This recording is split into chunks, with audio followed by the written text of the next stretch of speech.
Peut-être pourriez-vous vous installer confortablement, comme quand vous vous couchez pour dormir, et que votre corps relâche les tensions pour trouver une position agréable. Ce moment où on ferme les yeux, où on choisit de se laisser aller. Je ne sais pas si il y a quelque chose de particulier à penser ou à faire pour voyager au pays des rêves. Il serait agréable de se sentir détendu et de pouvoir glisser dans ce monde, d'entre les mondes. Notre corps laisse les sensations s'installer, comme quand il inspire l'oxygène et rejette le dioxyde. Il inspire l'air pur et rejette les toxines. Et tout ça sans penser à rien. Nous avons le pouvoir de nous purifier par nous-mêmes. Peut-être qu'à chaque inspiration, le calme pourrait s'installer de plus en plus profondément en vous, et qu'à chaque expiration, les tensions s'échappent. Les jambes s'engourdissent tandis que les bras devenus légers laissent votre corps s'enfoncer dans le fauteuil ou votre lit. Peu importe, c'est vous qui choisissez. Vous pourriez choisir de préparer vos bagages pour ce pays des rêves et vous permettre de commencer cette passionnante aventure intérieure. Dans les bagages, vous pourriez laisser aller votre esprit pour les organiser. Il va mettre l'utile et laisser l'inutile, puisque l'utile est indispensable, mais sans l'inutile, l'utile devient facile, et l'inutile, inutilisable pour l'utile, déjà infaillible, qui des fois devient inutile. Serait-il possible de ne pas voir le soleil et prendre du plaisir à cette chaleur douce qui s'éparpille dans tout votre corps? D'ailleurs, certaines parties de votre corps sont déjà en direction de ce monde, d'entre les mondes. Il est possible que cette chaleur rose décontracte vos muscles un à un et vous aide à vous relaxer. Inspirez le calme, expirez les tensions. Vous pourriez prendre plaisir à laisser la légèreté se diffuser où vous le souhaitez, et cela naturellement. Laissez la vie circuler en vous comme une goutte d'eau sur un grain de sable. C'est pourquoi il est possible d'écouter et de ne pas entendre les histoires que je vais vous raconter.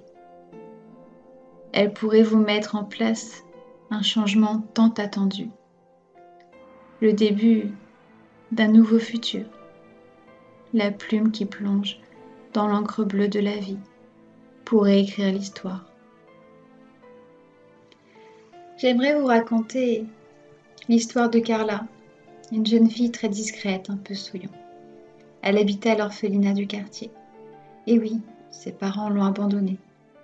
Oh, rassurez-vous, ils vont bien, mais ils ont décidé d'abandonner leur fille car ils la trouvaient différente. Et chez eux, la différence n'est pas acceptée. Alors, ils ont préféré rester avec le frère et la sœur de Carla qui, eux, respectent le protocole. Ils écoutaient tout ce que leurs parents leur disaient, sans rien dire ou presque. Ils ont enfilé un déguisement d'enfant parfait, alors que Carla était Carla, sans déguisement, avec ses opinions, son franc-parler, sa façon de vivre et sa façon de ressentir les émotions, qui devenaient de plus en plus lourdes à porter quand on attend l'autorisation de s'exprimer. Mais après avoir eu une période d'incompréhension, Carla rencontra Gisèle, la secrétaire de l'orphelinat. Gisèle lui expliqua que son cas était très répandu. Elle expliqua à Carla qu'il faut avoir du courage pour rester soi-même. Et puis le cap franchi, on peut se connaître et remarquer toutes les possibilités qui s'ouvrent à nous, mais que souvent, les enfants se relèvent plus forts. Elle a dit à Carla une phrase qui résonne encore en elle. Toute porte de sortie est une porte d'entrée sur autre chose. Carla comprit que, en la mettant de côté, ses parents et sa famille lui ont permis d'être délivrée du poids à porter d'un déguisement que l'on porte par obligation.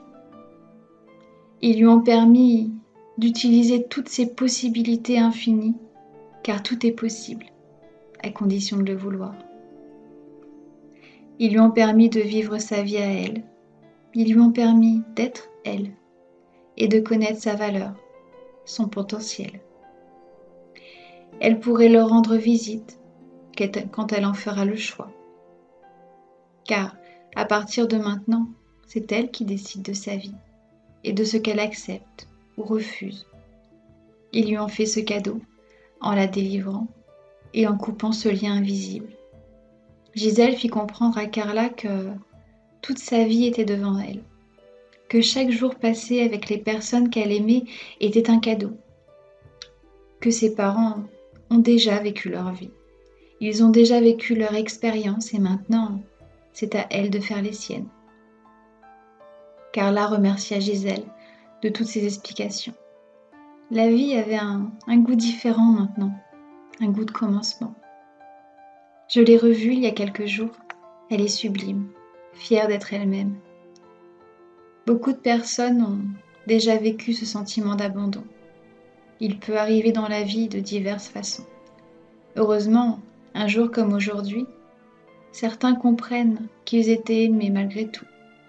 Enfin moi, je l'ai déjà ressenti. Je ne sais pas vous. J'ai vu un reportage à la télévision.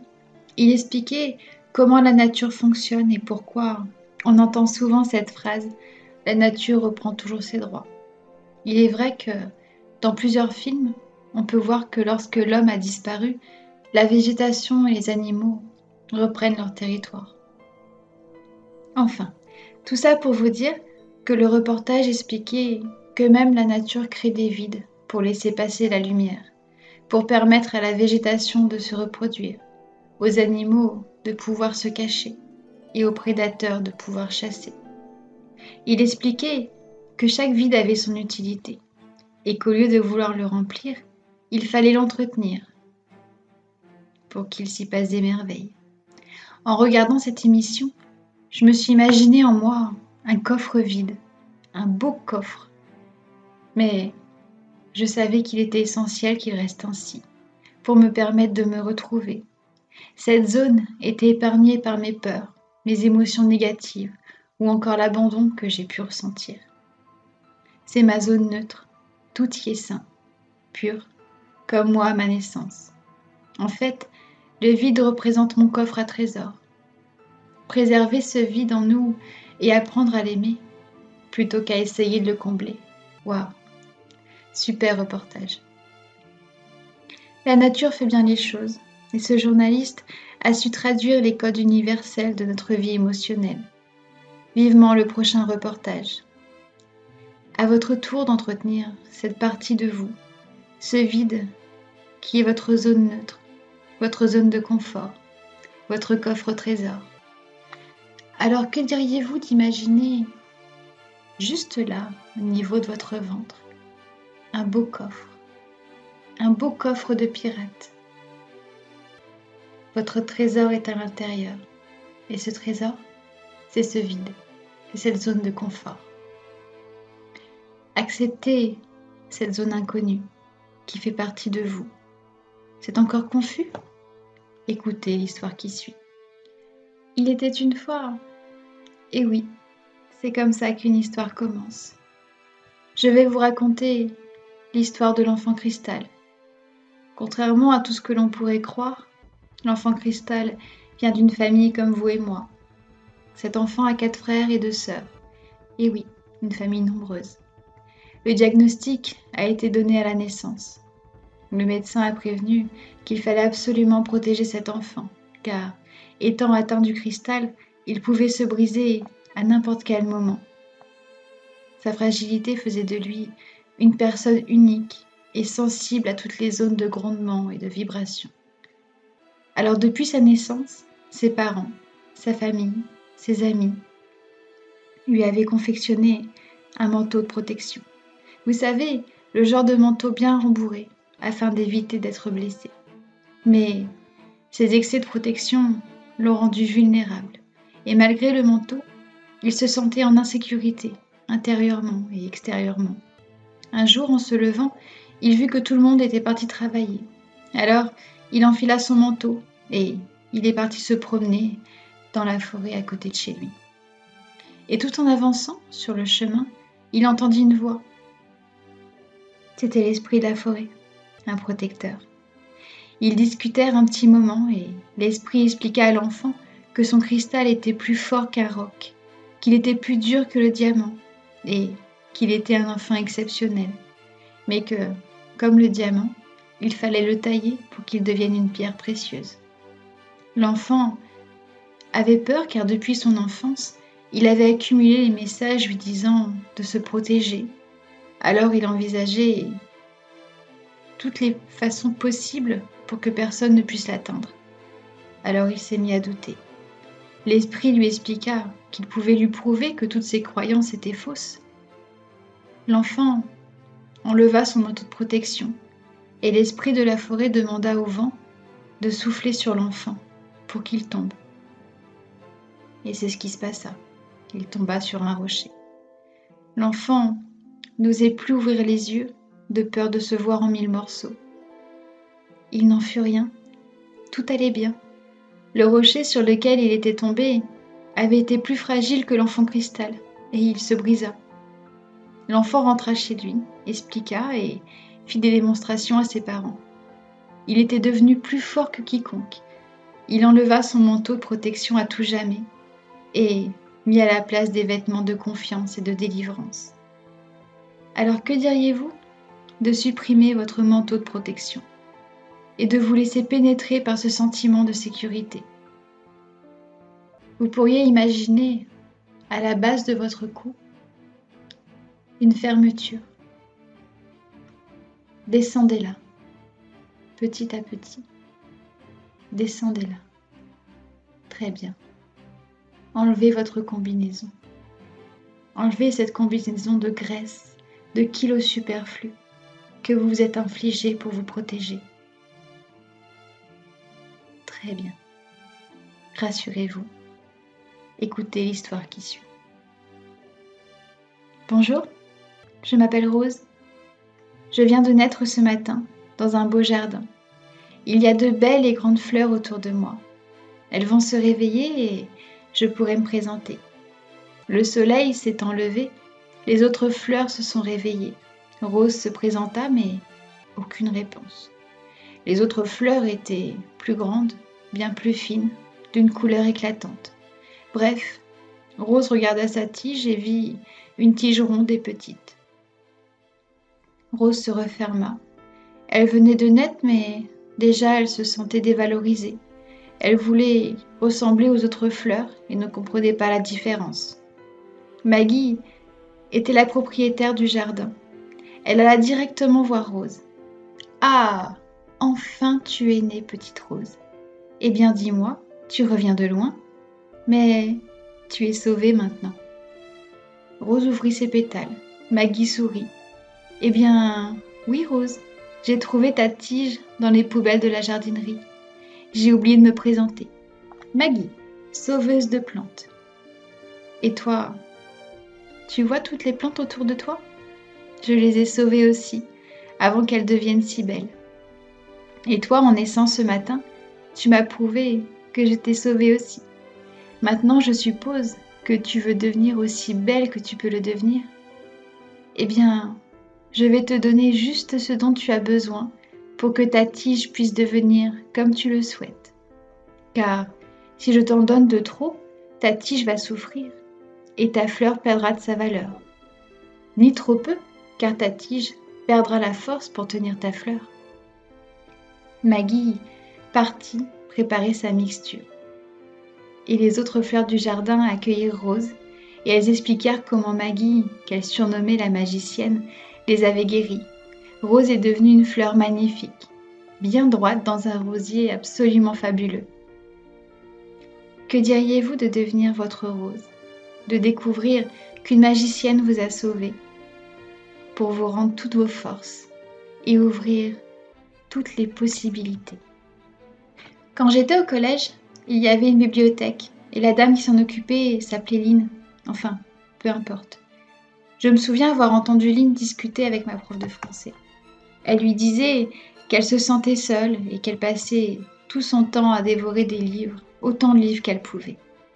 Ma prof lui a répondu « Mais Lynn, tu es entourée toute la journée et même le soir avec ta famille, il y a de quoi faire. » Lynn répondit que oui, mais elle avait besoin de se remplir à l'intérieur, car elle croulait sous le poids des responsabilités professionnelles et personnelles. Et des fois, on est entouré de personnes qui nous font nous sentir encore plus seuls. Alors son refuge était de savourer ces moments de lecture. Ma prof lui expliqua qu'avant de devenir prof de français, elle a dû apprendre à devenir comme un chef dans un grand restaurant. On lui a appris que de mettre une dose trop importante de vocabulaire faisait perdre la saveur à la phrase. Il fallait mettre de l'originalité, faisant ressortir la couleur de mots prononcés. Et que, quand les phrases sont construites avec la bonne quantité de mots, faisant ressortir la couleur comme les légumes et les fruits de saison, cela crée une émotion agréable. Et les jurys de ma thèse devenaient de vrais gourmets, tellement l'équilibre du texte tout entier était respecté. Lynn lui répondit « Oui, mais tout ton jury a aimé la thèse ?» Eh bien, il y a tellement de menus différents qu'ils ont eu l'embarras du choix, car la langue française est tellement diversifiée que l'on peut jouer à faire les compositions qu'on veut. Tu sais, quand j'ai construit ma thèse, il a fallu que je bouge beaucoup et que j'aille à droite, à gauche, et plus je bougeais et plus mes recherches s'affinaient. Alors oui, à la fin de ma thèse, c'était coloré. J'ai sélectionné des mots très fins et j'étais en forme devant mon jury. Certains ont eu la mention bien, moi j'ai eu la mention très bien, avec en plus sur le diplôme l'équilibre respecté à la perfection. Vous avez trouvé les bonnes proportions et vous vous êtes libéré du superflu. Très bonne gestion du poids de l'Académie française, en espérant que vous allez délivrer vos futurs académiciens de leurs émotions négatives pour qu'ils puissent goûter au mets de vos textes absolument fabuleux que vous nous avez présentés, avec nos remerciements pour votre composition, l'Académie française. Que diriez-vous d'imaginer votre diplôme de l'Académie française? Imaginez, la mention est vide. Prenez votre stylo et écrivez « J'aime mon corps et mon esprit. Je m'accepte. Je commence à m'accepter. Et je vais faire tout ce qu'il est en mon pouvoir pour prendre soin de mon corps, soin de mon alimentation. » Et vous signez Académie française. À partir de maintenant, vous gagnez en minceur. Votre esprit est apaisé, libéré. Vous avez accepté votre corps et votre corps est prêt à engager les changements nécessaires à votre bien-être. Imaginez-vous d'ici quelques semaines, quelques mois, voyez-vous dans votre magasin de vêtements préférés. Essayez tous les vêtements, ils vous vont tous à ravir. Vous êtes superbe. Lorsque l'on vous regarde, on peut sentir la joie, le bonheur d'avoir réussi. Vous y êtes arrivé. Félicitations. Vous voilà arrivé à la gare de votre destination. Cette gare sans nom, enfin, si, vous êtes la seule à la connaître. Vous allez pouvoir commencer à vous désengourdir. Et quand vous le souhaiterez, vous pourrez revenir ici et maintenant et réouvrir les yeux.